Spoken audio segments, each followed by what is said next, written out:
الحمد للہ نحمده ونستعینه ونصلی علی رسوله الکریم اما بعد اعوذ باللہ من الشیطان الرجیم بسم اللہ الرحمن الرحیم ان طہر بیتی للطائفین والعاکفین والرکع السجود صدق اللہ العلی العظیم۔ محترم ناظرین کرام، رمضان المبارک کی ایک اہم ترین عبادت اعتکاف بھی ہے۔ اعتکاف کے معنی ہے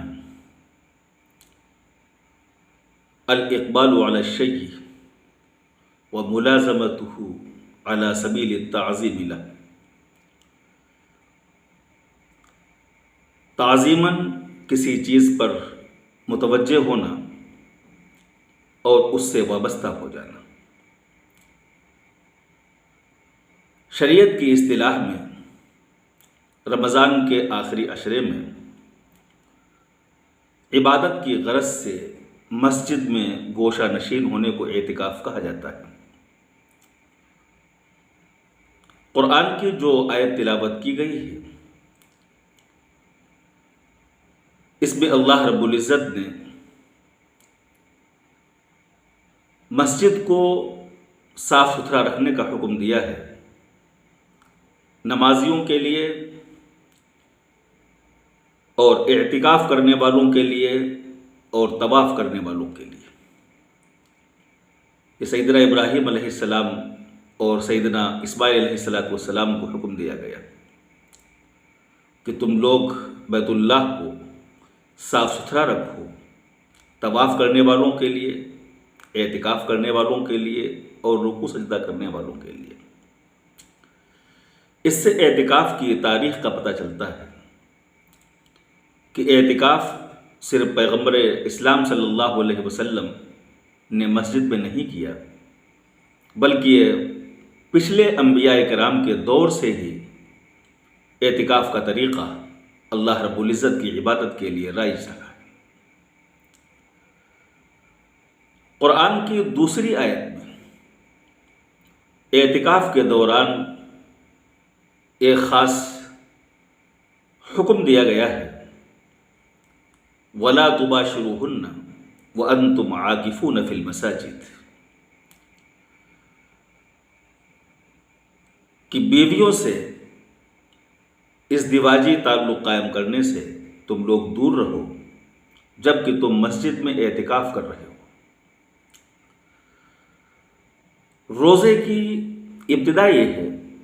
کہ آدمی داخلی سطح پر کھانے پینے سے، دنیاوی لذتوں سے،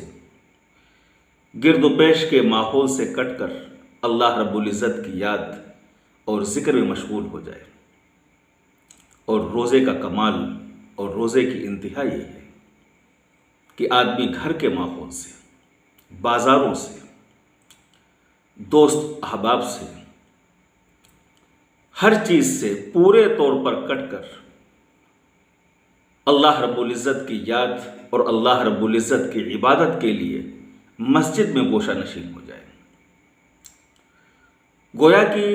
روزے دار روزہ رکھ کر اپنے اوپر 3 قسم کی پابندیاں عائد کرتا ہے کہ صبح سے شام تک کھانے سے، پینے سے اور ازدواجی تعلق سے وہ دور رہتا ہے، لیکن اعتکاف میں 2 پابندیاں بڑھ جاتی ہیں۔ ایک آنے جانے کی پابندی کہ وہ مسجد کے ماحول تک اپنے آپ کو قید کر لیتا ہے۔ مسجد کے باہر صرف ناگزیر ضرورت کی وجہ سے انسان نکلتا ہے، ورنہ مسجد کے اندر ہی محصور رہتا ہے۔ اور دوسری چیز کہ روزے دار کے لیے افطار کرنے کے بعد سے صبح سحری کے وقت تک ازدواجی تعلق قائم کرنے کی اجازت ہے، لیکن معتکف جب اپنے آپ کو مسجد کے ماحول میں قید کرتا ہے، اعتکاف کر لیتا ہے، تو کامل طور پر ازدواجی تعلق سے بھی اپنے آپ کو علیحدہ کر لیتا ہے۔ گویا کہ اللہ رب العزت کے در پر وہ پڑ جاتا ہے، بیوی بچوں سے، دوست احباب سے بازاروں سے، ہر چیز سے اپنے آپ کو الگ کر کے اور اللہ رب العزت کی یاد میں مشغول ہو جاتا ہے۔ اعتکاف کی عبادت اعلیٰ ترین روحانی اور ربانی کورس ہے۔ پیغمبر اسلام صلی اللہ علیہ وسلم پابندی کے ساتھ ہر سال اعتکاف کیا کرتے تھے۔ ایک مرتبہ آپ رمضان میں اعتکاف نہیں کر سکے تو اگلے سال پیغمبر صلی اللہ علیہ وسلم نے 20 دن کا اعتکاف فرمایا۔ آپ کی ازواج کا بھی معمول تھا اعتکاف کرنے کا، اور صحابہ کرام رضوان اللہ تعالی علیہم اجمعین بھی اعتکاف کیا کرتے تھے۔ اعتکاف کی عبادت ایسی عبادت ہے کہ کوئی دوسری عبادت اس کا بدل نہیں بن سکتی۔ پیغمبر اسلام صلی اللہ علیہ وسلم قرآن کے بیان کے مطابق تلاوت قرآن، تعلیم کتاب اور تعلیم حکمت، صبح سے شام تک آپ کی دعوتی ذمہ داریاں، ملی ذمہ داریاں، ہر قسم کی مشغولیات رہتی تھی۔ لیکن رمضان کے آخری عشرے میں آپ اعتکاف کیا کرتے تھے، اور ایک سال جب اعتکاف نہیں کر سکے تو آپ نے اگلے سال 20 دن اعتکاف کر کے گویا کہ پچھلے سال 10 دن اعتکاف کی قضا بھی آپ نے فرمائی۔ بہت سے لوگ اپنی دعوتی، تدریسی یا ملی ذمہ داریوں کی وجہ سے اعتکاف نہیں کرتے اور ان ذمہ داریوں کو ترک اعتکاف کے لیے وجہ جواز بناتے ہیں، اور بہت سے لوگوں کو یہ کہتے بھی سنا گیا کہ اعتکاف ایک ذاتی عبادت ہے جس سے آدمی کی ذات کو فائدہ پہنچتا ہے، اور دعوتی مصروفیت یہ کار نبوت ہے جس سے قوم کو فائدہ پہنچتا ہے۔ تو ذاتی عبادت کو ترک کیا جا سکتا ہے کار نبوت کی وجہ سے، حالانکہ یہ خیال غلط ہے اور باطل ہے۔ پیغمبر اسلام صلی اللہ علیہ وسلم کار نبوت کی جن سے ابتدا ہوئی، جب انہوں نے رمضان کے آخری عشرے میں کار نبوت کی وجہ سے اعتکاف کو ترک نہیں کیا، اور ایک بار اعتکاف چھوٹنے کی وجہ سے اگلے سال 20 دن کا اعتکاف کیا، تو پھر کسی امتی کے لیے دعوتی ذمہ داری یا ملی ذمہ داری ترک اعتکاف کے لیے وجہ جواز کب بن سکتی ہے؟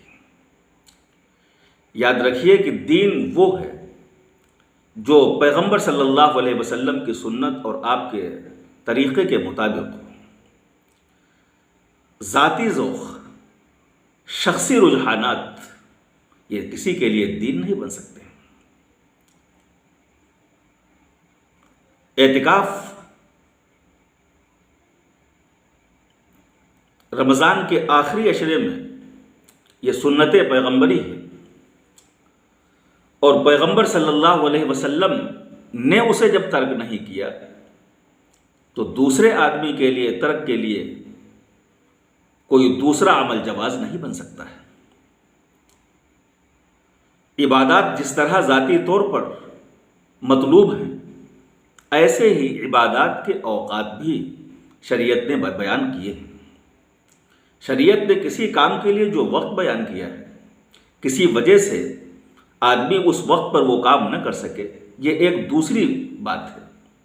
لیکن اپنے طور پر ایسے دلائل پیش کرنا کہ جن کی وجہ سے وقت کی یا عبادت کی قدر و قیمت گھٹے، یہ شریعت کے اندر اضافہ ہے۔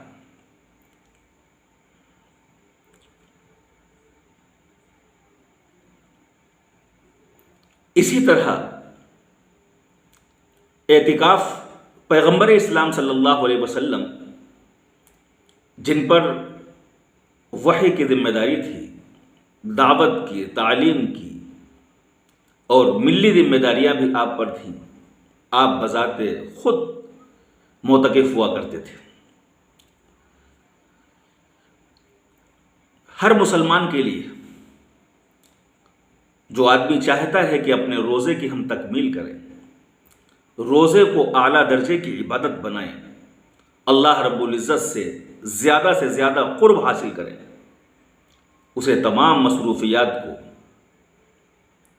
سمیٹ کر کے اس بات کی کوشش کرنی چاہیے کہ آخری عشرے میں وہ اللہ رب العزت کی یاد کے لیے مسجد کے گوشے میں معتکف ہو جائے، یا خواتین اپنے گھر کے کسی گوشے میں معتکف ہو جائیں، اللہ رب العزت کی یاد کے لیے فارغ ہو جائیں۔ آج جن جگہوں پر یا جن مساجد میں اعتکاف کا معمول چلتا ہے، اور بہت سے لوگ یہ سمجھتے بھی ہیں کہ مسجد میں کچھ لوگوں کا اعتکاف کرنا ضروری ہے، لیکن ہوتا عام طور پر یہ ہے کہ کسی نمازی کو، کسی بوڑھے شخص کو، جس آدمی کا کوئی کام نہ ہو، ڈھونڈ کر کے اسے مسجد کے گوشے میں بٹھا دیتے ہیں، اس کے کھانے پینے کی ذمہ داریاں اٹھا لیتے ہیں، اور اعتکاف کے بعد اس کے لباس وغیرہ کا نظم کر دیتے ہیں، اور یہ سمجھتے ہیں کہ اعتکاف کی ذمہ داری ہم نے ادا کر لی۔ یاد رکھیے کہ یہ اعتکاف کے ساتھ مذاق ہے، ایسے اعتکاف سے تو اعتکاف نہ کرنا بہتر ہے۔ کوئی بھی شخص کسی ناکارہ مزدور کو مزدوری کے اوپر نہیں رکھا کرتا ہے۔ ہم آپ مارکیٹ میں کوئی سامان خریدنے کے لیے جاتے ہیں تو جان بوجھ کر ایسا سامان جو 60% اور 80% خراب ہو گیا ہو اس کو ہاتھ نہیں لگاتے ہیں۔ جب ہم کو فریش مال چاہیے، مزدوری کے لیے جس مزدور کو رکھتے ہیں وہ توانا اور صحت مند اور کام کو جاننے والا چاہیے، تو پھر ہم اس بات کو کس طرح برداشت کر لیتے ہیں کہ سماج کے ایک ناکارہ آدمی کو پکڑ کر اور تلاش کر کے مسجد کے کونے کے اندر بٹھا دیں اور یہ سمجھیں کہ اعتکاف کا حق ادا ہو گیا ہے۔ یاد رکھیے، اعتکاف جس طرح مسجد کے مصلیان میں سے کچھ لوگوں کا مسجد میں اعتکاف کرنا اور اللہ کی عبادت کے لیے فارغ ہونا یہ اجتماعی طور پر ضروری ہے، ایسے ہی ایک ایک شخص کے لیے اعتکاف ضرورت ہے۔ جس طرح روزہ ہماری ضرورت ہے، جس طرح نماز ہماری ضرورت ہے، تلاوت قرآن ہماری ضرورت ہے، ایسے ہی اعتکاف کرنا یہ بھی اپنی روحانی تکمیل کے لیے ضروری ہے۔ کسی کے پاس وقت نہیں ہے، مصروفیات بہت زیادہ ہیں، وہ آدمی نہ رکھ سکے، یہ ایک دوسری بات ہے، لیکن اعتکاف جوانوں کو کرنا چاہیے۔ اعتکاف ان لوگوں کو کرنا چاہیے جو مشغول لوگ ہیں، اپنی مشغولیات کو سمیٹ کر کے، اپنی مشغولیات سے وقت کو فارغ کر کے، صحت مند لوگ، توانا لوگ، جن کو ضرورت ہے اور جن کی سماج کو ضرورت ہے، ایسے لوگ جب اپنے اوقات کو فارغ رکھ کے اور اللہ رب العزت کی یاد کے لیے گوشہ گیر ہوں گے، اس کا نفع الگ ہوگا۔ اور صرف فرض ادا کرنے کے لیے کہ ہم نے بھی اپنی مسجد میں ایک آدمی کو بٹھا دیا ہے، بوجھ اتارنے کے لیے ہم اعتکاف کریں گے تو اس کا اثر الگ ہوگا۔ پیغمبر صلی اللہ علیہ وسلم سے زیادہ مشغول کون ہوگا، اور پیغمبر صلی اللہ علیہ وسلم سے زیادہ ذمہ داریاں کس کے سر ہوں گی؟ پیغمبر صلی اللہ علیہ وسلم کے تو تمام کے تمام کام دینی تھے اور تمام کے تمام کام کار نبوت تھے، لیکن آپ صلی اللہ علیہ وسلم ان تمام کاموں سے اپنے آپ کو فارغ کر کے رمضان کے آخری عشرے میں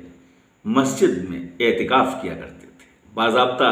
خیمہ لگتا تھا نبی صلی اللہ علیہ وسلم کا، اور 10 دن پورے طور پر یاد الہی میں مشغول رہا کرتے تھے۔ یہی سنت ہے اور یہی اس کا حق بھی ہے کہ ایک مسلمان، ایک روزے دار جب رمضان کے 20 دن پورے ہو جائیں تو آخری عشرے میں پورے طور پر یاد الہی کے لیے فارغ ہو جائے اور اپنے آپ کو مسجد کے ماحول میں محصور کر لے۔ اللہ رب العزت ہم سب لوگوں کو اعتکاف کا جو حق ہے وہ حق ادا کرنے کے ساتھ اور اس کے آداب اور شرائط کی رعایت کرنے کے ساتھ اعتکاف کرنے کی توفیق عطا فرمائے۔ وآخر دعوانا الحمد للہ رب العالمین۔